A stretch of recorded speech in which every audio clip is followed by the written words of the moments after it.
B me 35F. Did the whole Ivy League thing, went to Brown, double majored in computer science and social policy activism? Everyone says it's a weird mix to me. It was perfectly logical in my head. Code was the last neutral zone, build the platform, you write the rules. I wanted to design a shiny new online utopia from the ground up, graduate summa cum laude. Parents are the classic academic power duo. Dad's a tenured sociology professor, obsessed with labor systems and class warfare. Mom runs the gender studies department at the same crunchy liberal arts college. Dinner table wasn't, how was school? Dinner table was, who owns surplus value? And why the nuclear family is a control mechanism. Capitalism, this patriarchy. That wasn't allowed Barbies, because beauty standards grew up marinating in it in high school. I'm the kid writing essays about how grading is. Patriarchy coded, compliance training, moved to San Francisco, mid-2010s, tech boom, peak, money flying around like it's infinite land, a job at one of the big-name firms, total comp like $190,000. Right out of college, free food, nap pods, massage chairs, on-site laundry. Like, we're royalty, and I still hate it. Within 2 years, I can literally feel the soul rot setting in. So I quit cash-out savings, even nuke my 401k early like an idiot raised seed, money from impact investors who love buzzwords. Start my own company, call it Fair Grid, B2, BSAS. For automating supply chain logistics dead boring, on paper. API hookups for trucking fleets, warehouse inventory tracking, route optimization, yada yada. But the mission is the hook software with a conscience, the ethical alternative to the usual sharks. Fast forward 3 years. We're not just surviving. We're stomping around 170 employees, Series B locked in valuation over $220 million. I'm CEO. I'm the magazine-friendly girl boss archetype, live in a gorgeous condo in the Mission. And I'm miserable, like genuinely wrecked, inside every 2 weeks. Payroll hits my desk, and every 2 weeks the spreadsheet feels like it's laughing at me. Cold numbers spelling out inequality in perfect rows. Row 6, Cameron Holt. Title, Principal Systems Architect Salary. $360,000 plus fat equity notes. Essential, 10 times engineer, built the core engine, do not lose row 92. Rosa Martinez. Title, Facilities Lead, Janitorial Supervisor Salary. $52,000 notes. Dependable, never misses, commutes 2 hours from Stockton because she can't afford. SCRs. SF. The gap is disgusting. Cameron sits in a perfect chair, clicking a mechanical keyboard like it's a hobby. Rosa scrubs the toilets Cameron uses. Why is Cameron worth 7? Rosa's my dad's voice in my head, like a ghost lecturer. The market is a social construct that rewards proximity to capital, not human effort. Start feeling sick every time I open. Payroll can't pretend it's fine anymore. Rainy Tuesday in November, I finally snap. I'm in my glass-walled office sipping a latte, watching Rosa quietly empty my trash. She looks tired. She still smiles anyway. Morning, boss. Guilt hits me so hard it's like getting punched. I wait until she leaves, then I call an emergency exec meeting boardroom, same day, noon. I'm at the head of the reclaimed wood table like it's a throne. My CFO is there, Gary, 57, dot-com era survivor, pragmatic, cynical, loves golf, thinks feelings are a line item. Also there, my VP of People, Jenna, 30, aggressively progressive coexist sticker on her laptop. Quotes Brene Brown like scripture, I drop it like a grenade. I have a plan. Say it with the kind of confidence you use when you're already committed. We're restructuring compensation. Radical equity. Gary takes a slow sip of sparkling water. Okay, what are we talking? Better 401k match? No, flat salary, universal. Gary stops mid-drink. Excuse me? I say it clean and loud. $140,000. Everyone makes $140,000. Me, you, engineers, reception, facilities, everyone. Silence drops like a curtain. You can hear the HVAC humming in the ceiling. Gary puts the bottle down like it suddenly weighs a ton. Sophia, tell me you're kidding. I'm not. $140,000 is a thriving wage in San Francisco. It means dignity, savings, no hierarchy, no incentive to hoard. Gary stands up fast, starts pacing. You want to pay facilities $140,000? Fine, that's charity. Painful, but maybe doable. But you want to pay Cameron Holt $140,000? He makes $360,000 base. You're cutting him more than half. He'll leave in a week. I don't flinch. If he believes in the mission, he'll stay. We want missionaries, not mercenaries, Gary. Builders, not extractors. Jenna looks like she's watching The Second Coming, eyes wide, smiling like a kid at Disneyland. This is revolutionary, she whispers. It decolonizes the workplace. It centers the human being instead of the human doing. Gary turns and stares at her like she sprouted a second head. It centers bankruptcy. He snaps, then points at me. Your engineers will walk. Your senior sales guys will walk. You'll be left with a very expensive cleaning crew and no product. I cross my arms, dig in, then we rebuild. We hire young talent, people who got shut out by gatekeepers. We train them. We build a culture of real equity. Gary looks at me and sees I'm not bluffing. He lets out this long, defeated breath. You own the majority voting shares, he mutters. I can't stop you. But I'm not riding this off a cliff with you. I resign. Effective immediately. I nod like it's just as business, resignation accepted. Gary gathers his iPad and charger, stands at the door. Good luck, Sophia. You're gonna need it. You're fighting human nature. He leaves, door clicks shut. I look at Jenna. She's practically vibrating. I say it like a command. Let's draft the press release. Monday morning, 9 a.m. town hall. All hands, the whole company packed into the main atrium, beanbag chairs, hanging plants, neon motivational signs, free cold brew station already getting destroyed. Air feels thick, like everyone's been whispering all weekend. Gary's gone and everybody knows something's up. I walk onto the little low stage. Simple blazer, jeans, no flashy jewelry, want to look like I'm not above anyone.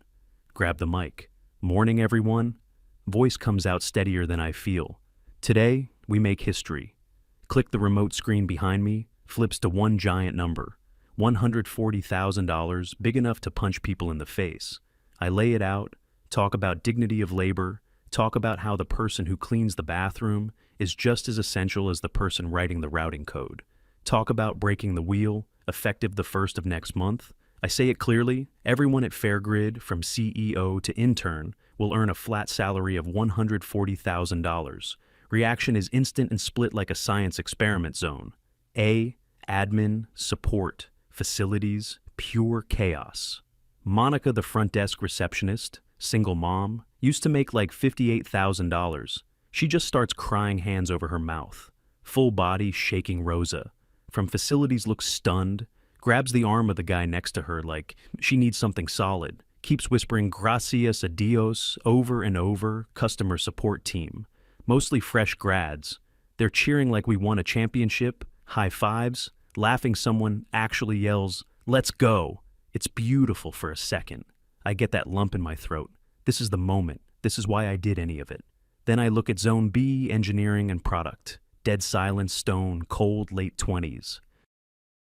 30-something dudes in company hoodies, staring at me like I just told them gravity got canceled. Confusion at first, then hostility creeping in. I spot Cameron in the back, leaning on the wall, arms crossed, face completely blank.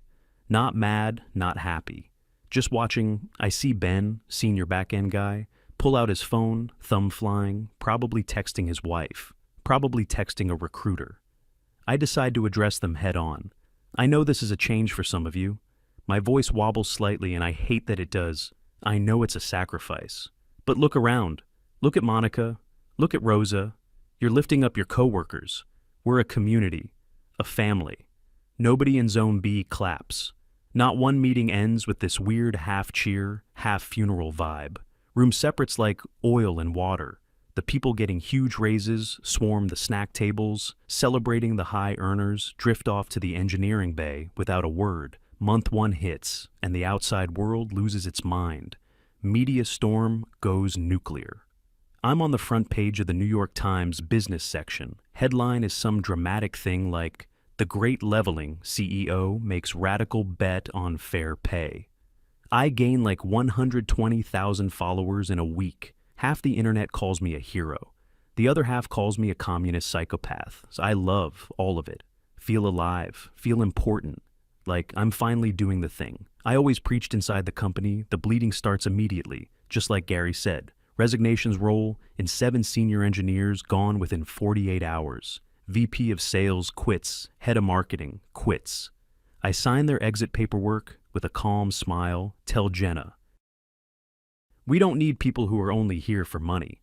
We open hiring wide and we get flooded thousands of applicants, boot camp grads, self-taught coders, people from non-traditional backgrounds, folks who never got past the gatekeepers. The $140,000 starting number is like a tractor beam. We hire aggressively. Office starts looking different, fast, younger, more diverse, more energy.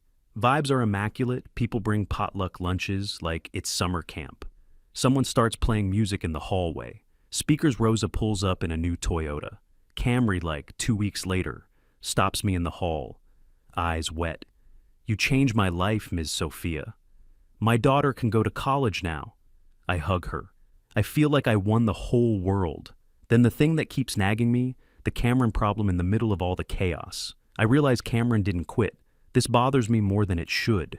He's the keystone, wrote the proprietary routing algorithm that makes the whole product actually work.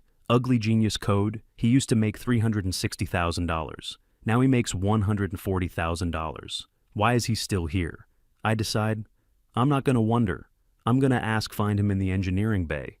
It's quieter now. New hires are at desks. But the old guard energy is gone. Everybody's subdued. Cameron's at his desk. On break reading a paperback like we're in a library. It's Meditations by Marcus Aurelius. Of course it is. I tap his desk. He slides off his headphones. "Hey, Sophia." "Cameron, can we talk?" "Sure." We walk to a little breakout room with glass walls and a whiteboard. Nobody uses. I go straight to it. "I'm honestly surprised you stayed." "I know the pay cut was big." He shrugs like I asked about the weather. "Money isn't everything, right?" "That's what you said." I nod, relieved. "Yeah." "And I'm glad you agree." He speaks like he's narrating a documentary. "I've been thinking about your philosophy." His calm, detached vibe always freaks me out a little. The idea that all labor is equal. That cleaning a toilet is equal to solving a hard routing optimization problem. I correct him automatically. It's about dignity, not just effort. It's about the value of the person, right? He nods slowly. Dignity. Compelling argument? I lean forward. "So you're on board?" I'm processing. It's a paradigm shift. I'm adjusting my worldview. I smile like I just saved the company. "Good, we need you. The junior devs need mentorship." He stands up. "I'll do what I can." Walks back to his desk. I exhale if Cameron stays. The product survives. Month 3, the edges start fraying. New hires are sweet and enthusiastic, but their green code quality drops. Bug count, spikes, delivery. Speed down like 35 to 40%. I ignore the dashboards because morale is high, and I'm high on my own press. Then one Tuesday I get an email from HR subject line. "Transfer request, Cameron Holt." I frown, think maybe he wants product management or some leadership role. Open the attachment current role, principal systems, architect requested role, facilities associate, night janitorial staff. Reason, personal realignment / internal mobility policy. Article 4. I just stare at the screen, coffee cup freezes halfway to my mouth. My brain does that empty static thing. I hit the intercom. "Jenna, get in here." Jenna rushes in, already pale. "You saw it?" She blurts. "Is he messing with you? Is this a joke?" I feel my face go hot. Is he mocking me? Jenna looks nervous. I talk to him. He says he's serious. He says he's burned out on coding. He says he wants to work with his hands. Sophia, he can't be a janitor. He's a genius. I start to say stop him, then remember the policy I bragged about. Jenna hesitates. Technically, we can't. The mobility clause lets anyone transfer to any open role if they meet the physical requirements. We have an opening on the night cleaning crew, and the pay is flat. He loses nothing. I feel the blood drain out of my face like someone pulled a plug. I call Cameron in. Immediately he walks in, relaxed, sits down like he's here for a casual check-in, almost smiling. Cameron, what is this? He doesn't blink. It's a transfer request. I'm invoking the mobility clause. You want to scrub floors? He leans back, hands folded. I want to leave work at work. I've carried the mental load of this architecture for 6 years. I dream in code. My blood pressure's up. I don't sleep. Then he tilts his head at me. You said all work is dignified. You said the janitor is just as important as the CEO. Were you lying? And I feel it perfect logic trap. If I say no, I admit hierarchy matters, and I torch the ideology. If I say yes, I lose my lead architect and probably the company. I grind my teeth. I wasn't lying. His smile widens a hair. Great. Then I'd like the mop. Cleaning seems meditative. Immediate results. You wipe the dirt, it's gone. Unlike chasing a bug for 3 days. I try one last time. You're making a mistake. He shrugs. I don't think so. I think I'm maximizing utility. $140,000 to listen to audiobooks and hit 10,000 steps a day?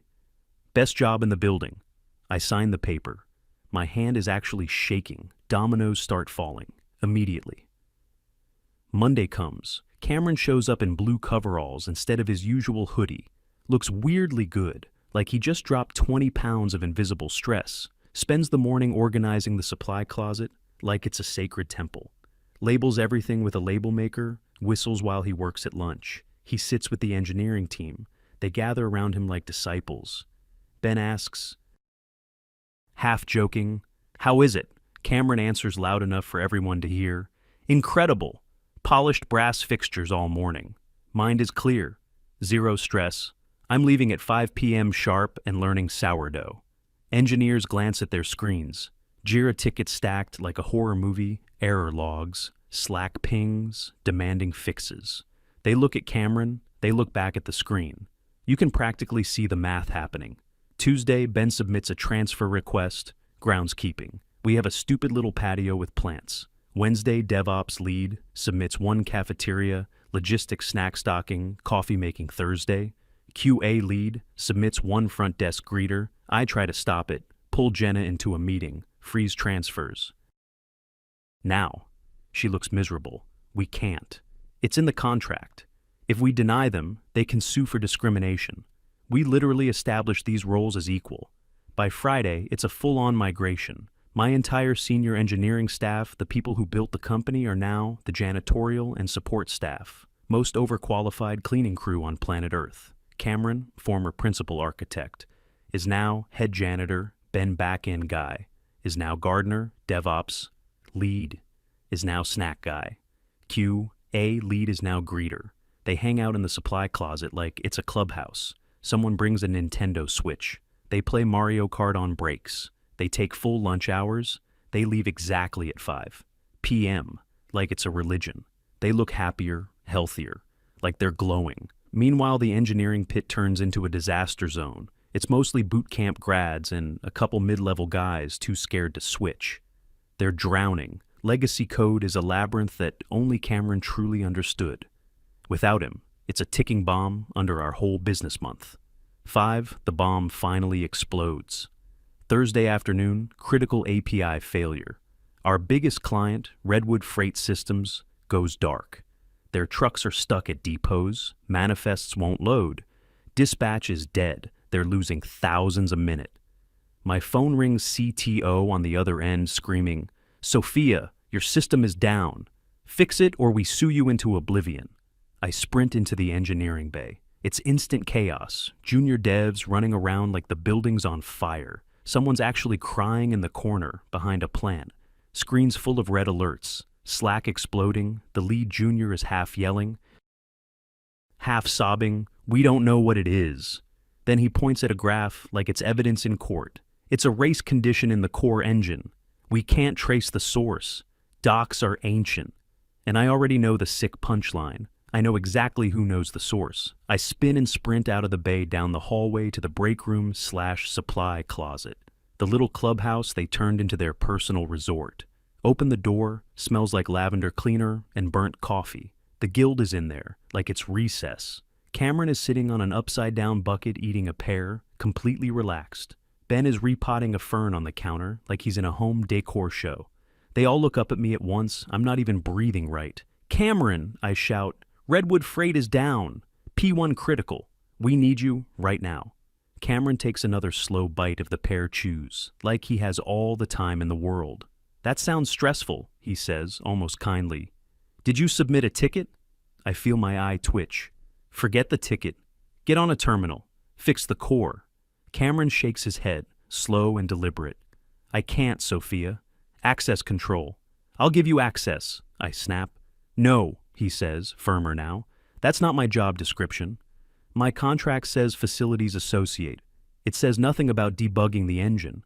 If I touch the code, I'm doing labor outside my classification. That's a liability. I'm shaking, half rage, half terror. I don't care about liability. I care about the company surviving. I care about the company too, Cameron says, gestures down at the floor, like he's showing off a museum exhibit. Look at this linoleum. Spotless. I take pride in that. My throat goes tight. I can't believe this is real. I'll pay you, I blurt. Hate that it sounds like begging. I'll give you a bonus. 10 grand. Right now. Ben laughs from the corner, not mean, just amused. Careful, Sophia. Equal pay. If you give him a bonus, you got a bonus everybody. Otherwise, you're rebuilding the hierarchy. You destroy the whole thing you created. I lose it, actually scream, you're letting it burn. Cameron stands up, steps closer, his eyes go hard, like a door shutting. You wanted equality. This is it. This is what it looks like when you remove incentives for exceptionalism. Why would I wreck my health and miss my life for the same paycheck I get sweeping floors? I made the rational choice. I'm suddenly so small in that room. Please, I say, almost a whisper. I'm sorry. Cameron's face softens by, like 1%. I'm sorry too. I have to go mop the lobby.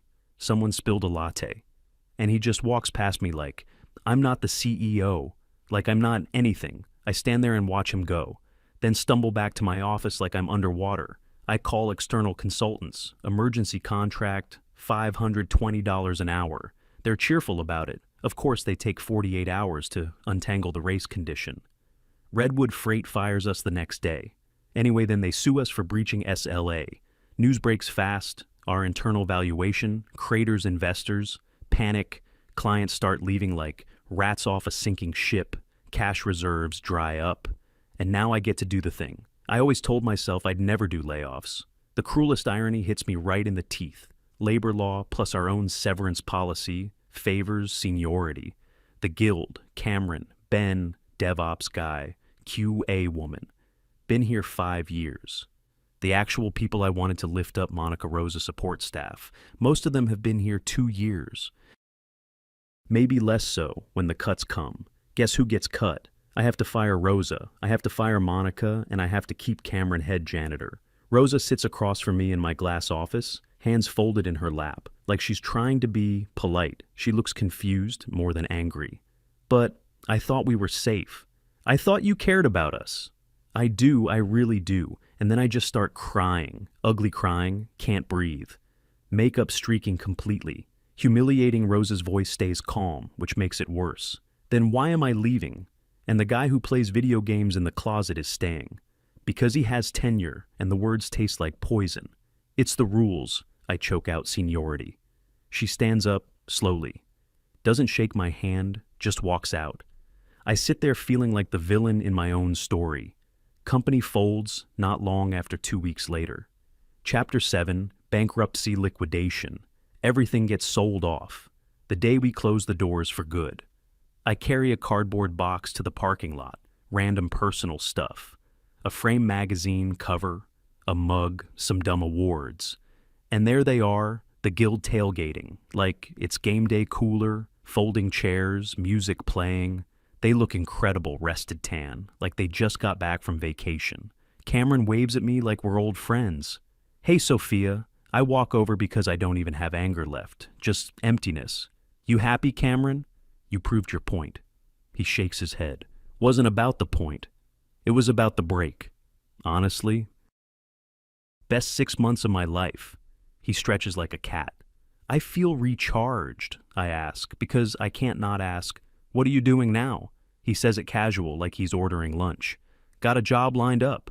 Staff engineer at Anthropic. Start Monday. Total comp around $560,000. I just stare at him, brain short circuits. You're going back to the stress. Yep. Why? He smiles like I'm finally catching up, because the price is right. I'll sell my sanity for $500,000. I wasn't selling it for $140,000. Simple math, Sophia. Value equals cost plus scarcity. You set the reward too low for the cost. He claps my shoulder like it's a pep talk. Don't take it too hard. Noble experiment. Just ignored physics. Then he gets into his Rivian drives, off like none of this mattered. I stand there with my cardboard box, broke, humiliated, alone. 6 months pass. Lose the condo foreclosure. My name is Mud in tech. Pulling a fair grid becomes slang for nuking. A company with ideology couldn't get hired. Doing anything felt like I couldn't even get a job. Walking rich people's dogs. So I move across the bay to Berkeley. Need cash. Fast stop. Applying for white-collar stuff. Start scrolling. Craigslist like a desperate person. Find an ad office manager/dispatcher. Mike's Trucking and Logistics, $29 an hour. I apply immediately. Mike is 63, hands like leather gloves, smokes cheap cigars, interviews me inside a trailer that reeks of diesel and sweat, looks at my resume like it's written in another language. Brown, huh? He grunts. You ran a company. Didn't work out, I say quietly. He squints at me. You gonna cause trouble? Start lecturing my guys about pronouns? No. Mike, I just want to work. I need money. He nods once. All right, you start tomorrow. 6 a.m. Don't be late. So that's my life. Now I sit in the trailer, answer phones, organize manifests, make the coffee watch drivers shuffle in and out. Rough men, sunburned faces, work 14-hour days. Like it's normal, they make decent money. Like $115,000, $125,000. I make about $60,000. One day it's pouring rainstorm, blowing in off the Pacific wind, rattling the trailer. Wall's driver named Steve comes in, soaked looks, exhausted. He's about to haul a double load over Donner, pass ice, wind, steep grades, one wrong move, and you're a headline. I hand him his paperwork and it slips out of me. Steve, be careful out there. He smirks tiredly. Always am, sweetheart, I ask before I can stop myself. Does it ever bother you? He pauses. What? That Mike makes so much more than you. He's in a warm house. You're risking your life on the pass. Steve looks at me, adjusts his cap slowly. Mike put up the bond for the trucks, he says. Mike carries the insurance liability. If I crash, I lose my job. If I crash, Mike loses everything. He owes the bank $2 million. Steve takes a sip of coffee, shrugs. I don't want that stress. I want to drive, get paid, and go home to my kids. Mike pays me for the miles and the risk. It's a fair trade. He walks back out into the storm. I watch the red tail lights fade into the gray rain, sit back at my little metal desk, pick up my tuna sandwich. Take a bite, tastes like reality.